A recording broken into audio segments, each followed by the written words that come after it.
Olivia, that's all you get. You owe me $700 for the dumplings. At Karen's birthday celebration, a gathering I had never been invited to before, that's what Lily told me. In front of me, there was just a single dumpling. Pointing at it as if feeding a pet, Lily said with a laugh, "Here you go!" Karen, the elementary schooler, seemed to be in on the joke too, laughing at me. Mother and daughter, both mocking me with the same demonic grin, completely extinguished any affection I had for my granddaughter. "I've had enough. I'll just pay the bill and head home," I said, standing up. Lily, still smiling, waved me off dismissively, disappointed in Jack, who wouldn't even meet my eyes. If they wanted to celebrate with just their immediate family of 3, that's fine by me. I was willing to pay, but with that attitude, any desire to celebrate had long since vanished. No matter what they say, I'm never getting involved again, I thought irritably as I went to settle the bill. Then someone tapped my shoulder. Hearing her words, I decided to get back at Lily and her family. "I'm Olivia. This year, I turned 65. Blessed with children, I've led a normal life. Though my husband was always focused on his work and not much of a talker, I believed we had a good relationship. I thought my life was without major upheaval, but there was one thing that troubled me. It was Lily, my eldest son's wife. I understand that it's common for wives and mothers-in-law to not get along. However, Lily's attitude of treating me as an enemy just for being the mother-in-law was causing me trouble. "Olivia, you're always free at home, right? Let me do you a favor and take care of your cute grandchild." "Lily, I have plans today. I told you I can't do last-minute favors, remember?" "I never heard that. Maybe you just think you told me." I never knew what set her off, but Lily always had a harsh attitude towards me. She'd call suddenly or come over unannounced, dumping tasks on me without caring about my plans. Even if I helped, she'd never thank me, saying, "A parent should naturally do that much." But if I refused, she'd condemn me as some terrible villain. Lately, I've been finding excuses not to comply with her demands. Yet, Lily would confront me, labeling me as a heartless person, accusing me of treating her poorly or not loving my grandchild. Lily seemed to truly despise me. The final straw was when Karen, my granddaughter, started elementary school and I was taking care of her after school. "Grandma, you're mean to Mom, aren't you?" "What? No, why would you say that?" "That's what Mom says. You always lie and say you don't. Liar. Mom was crying. You should apologize." Apparently, Lily had been telling Karen that I was mean to her, and I was confronted with such accusations from Karen. I had no idea what she was talking about and tried to get the details from Karen. But Karen, seemingly taking Lily's words at face value, just kept calling me a liar, making it impossible to have a conversation. I couldn't understand why Lily would manipulate such a young child to dislike me. With no idea what to do or what was even happening, I was at my wit's end. When I talked to my husband, his response was just, "She's a child. She probably doesn't understand yet." He didn't seem too concerned.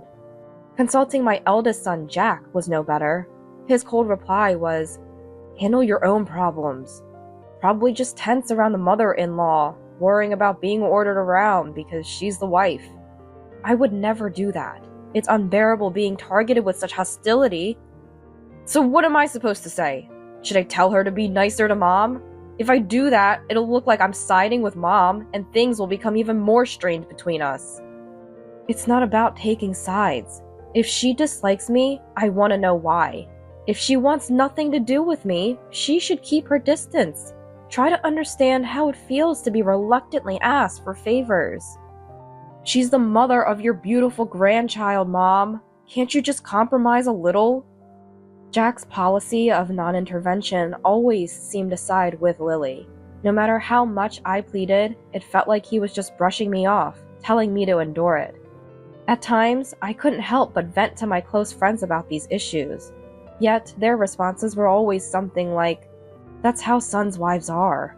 and I continued to struggle without finding a solution. Even when advised to keep my distance, it was always Lily who initiated contact. Whether I listened to her calmly or subtly rejected her, I found myself at a loss dealing with an unsatisfied Lily. During this time, I was informed by Lily about celebrating Karen's 10th birthday at a famous Chinese restaurant. Despite sending gifts for every celebration, including birthdays, I had never received a word of thanks from my eldest son's family. Instead, I was met with remarks like, "Olivia, you have no taste. It's better if you just give us cash."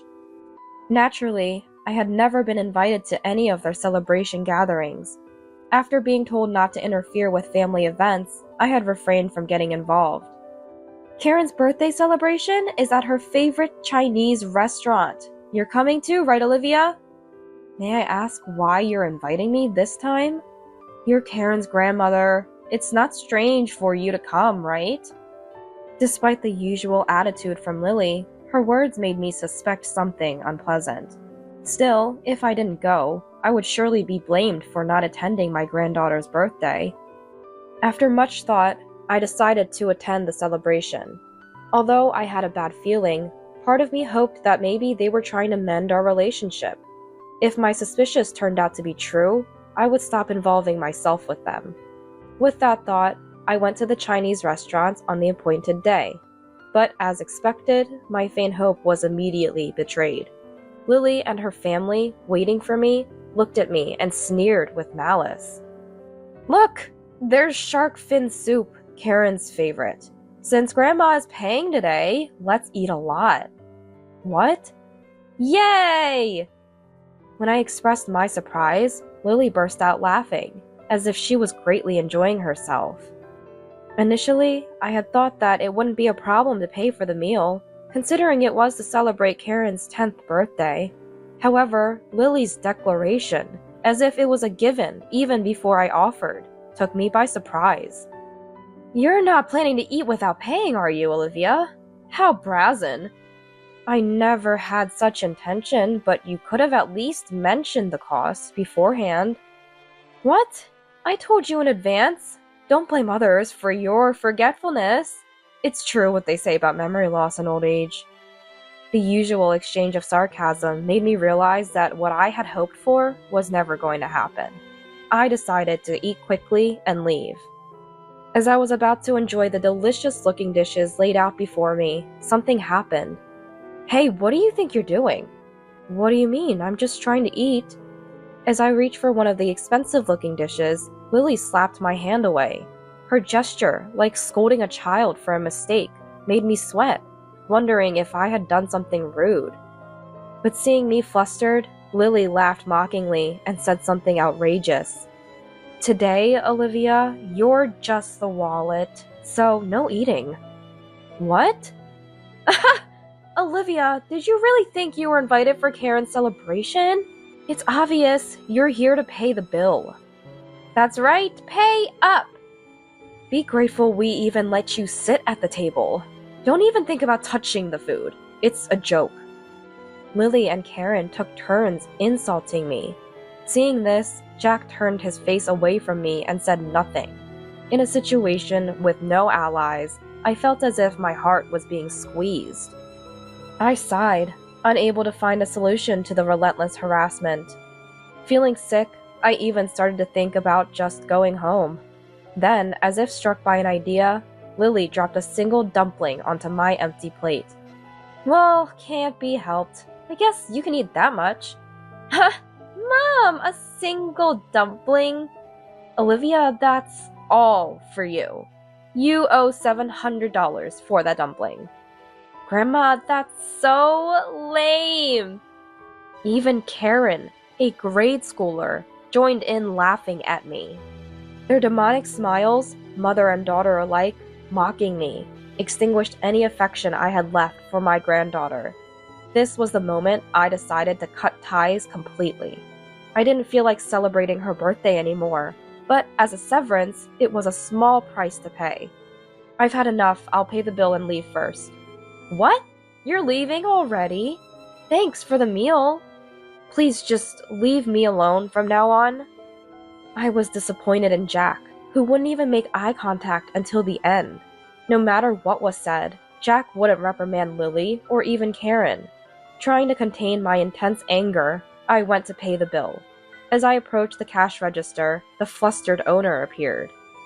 "Dear customer, I'm sorry, but the course meal is still ongoing. Could you please wait a little longer? I'm sorry, but I need to leave now. Can I just pay the bill first?" "Didn't you like the food?" "No, the dumpling was delicious." "Just the dumpling? Was there something in the other dishes you didn't like?" Apparently, Lily had reserved a course meal, and the owner was puzzled why I was leaving halfway through, so he approached me. Wondering how to explain the situation and feeling foolish to cover for my eldest son's family, I blurted out, "I'm apparently just the wallet." Then someone tapped my shoulder from behind. It was Mary, a friend who had listened to my complaints before. "I saw everything just now. It's much worse than what you told me." "Mary, when did you get here?" "Just before you all arrived. I heard the whole thing." As it happened, Mary was at the same restaurant with her colleagues from work. She happened to see the way my eldest son's family was treating me and hurried to talk to me as I was heading to the register. Seemingly more outraged than me at my son's family's behavior, Mary said, "You don't need to pay," and stopped my hand. "Listen, Olivia, even if it's your grandchild, that behavior is not normal. At her age, she should know better than to treat family that way." But no matter what I say, nobody listens to me, not even my son Jack. "So you're just gonna let them walk all over you?" Mary's words made me realize something. Looking back, my eldest son's family, unconcerned about me, was happily chatting and enjoying their meal. They probably don't even consider me as family anymore. Jack glanced at me for a moment, but quickly averted his eyes as soon as we made eye contact. Seeing such a pitiful attitude, I felt like the person sitting there was not my son. If they don't understand words, then show them with actions. I'll help you. "Thank you, Mary. Can I ask for a little help?" Encouraged by Mary, I felt like I had finally found an ally. The owner, sensing the uneasy situation, nodded at me as if to say he was on my side. "I'm sorry, but I only ate one dumpling." "Understood. Let's do this." Based on our explanation and the owner's decision, I only had to pay for the one dumpling I ate. It felt awkward to put out just a few bills, but the owner smiled, processed the payment, and handed me the receipt. "The rest of the bill will be paid by those who ate. No worries." "Thank you very much." In a situation with no allies, I found unexpected salvation in the kind restaurant owner and my friend. Internally, I felt that this alone was a good enough punishment for them, but after receiving advice from Mary, I wasn't planning to let their divine retribution end there. "I'm sorry, and thank you so much for today." "It's alright. From now on, if they treat you badly, speak up firmly, okay?" "Yes, thank you. Actually, I have another favor to ask, if that's okay." I thanked Mary and made a request before watching her return to the restaurant. Then I headed home, ready to deliver a final blow to my eldest son's family. The next day, when my doorbell rang, I was sure it was Lily. I had anticipated that she would come to complain about the payment from yesterday. Sure enough, the monitor showed Lily glaring at the camera with a furious expression, and I went to the door.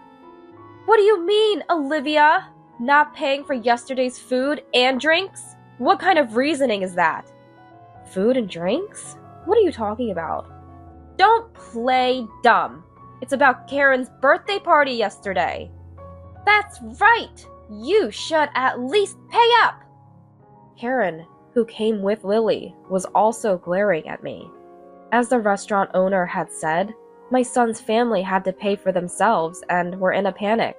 They hadn't brought their wallets, expecting me to pay. Jack had to run to an ATM at a grocery store. and they were quite embarrassed. Karen, showing her anger, furrowed her brow and yelled at me.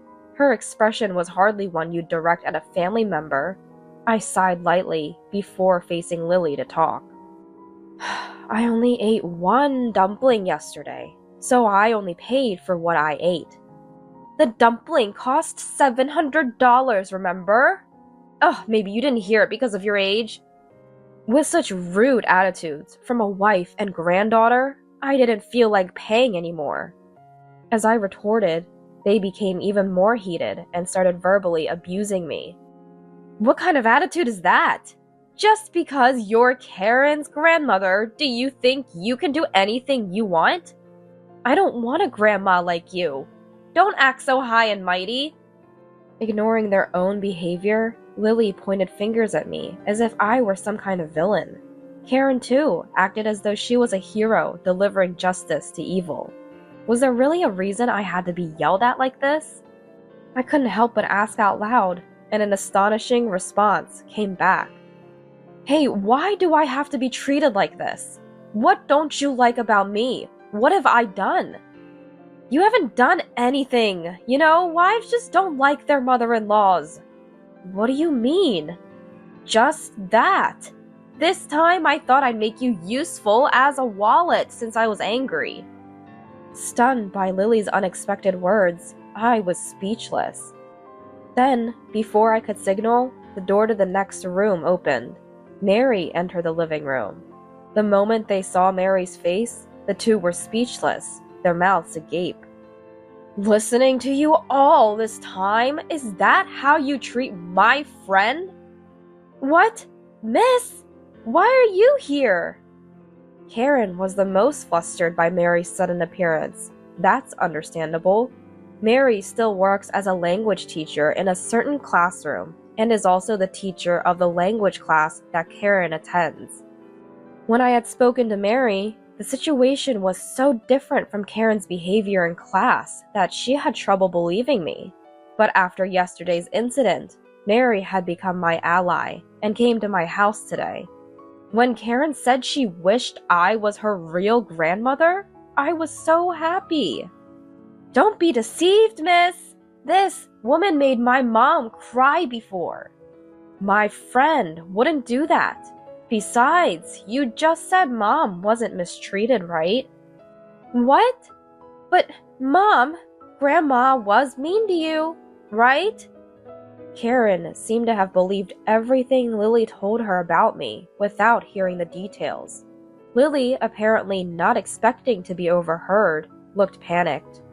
She became visibly nervous, glancing at Karen with a troubled expression. Seeing her mother's behavior, Karen's face rapidly paled. I was speechless at Lily's inability to come up with a better excuse for her actions. Miss, please listen to our side too. Just because she's your friend, it doesn't mean you should take Olivia's side. But I am listening. You just said she wasn't mistreated, didn't you? Well, I couldn't just stay silent when accused like that. Lily, always quick with words, tried to make excuses and win Mary over. But Mary was judging based on the behavior she had witnessed, not on Lily's unsubstantiated claims. With no chance of Mary siding with them, Karen, scolded by her teacher, looked like she was about to cry. Only giving one dumpling and then expecting $700 in payment? That's no way to treat family, is it? But it was my birthday, so it's only natural for Grandma to pay. That's what Mom said. Considering your attitude earlier, those kinds of words wouldn't come out unless you really looked down on someone. You usually speak to your grandmother like that, don't you? Apparently, Karen was very fond of Mary and had never shown the same behavior towards me. Shocked by her favorite teacher's words, Karen seemed deeply affected. Seeing Karen's reaction, Lily, while still glaring at me, was at a loss for words. Complaining to the teacher. How sneaky of you. It wasn't a complaint. I just happened to see what was going on. Well, I won't forgive you. Olivia, don't think you can see your granddaughter again. Fine by me. I'd like to ask the same. Don't involve me anymore. When I retorted, Lily left, pulling Karen's hand and looking resentful. As I watched them leave, I finally let out a sigh of relief. Seeing this, Mary patted my back. After all that, they won't be able to act so arrogantly anymore. Thank you, Mary. Sorry for always relying on you.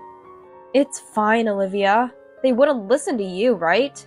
With that attitude, it's no wonder.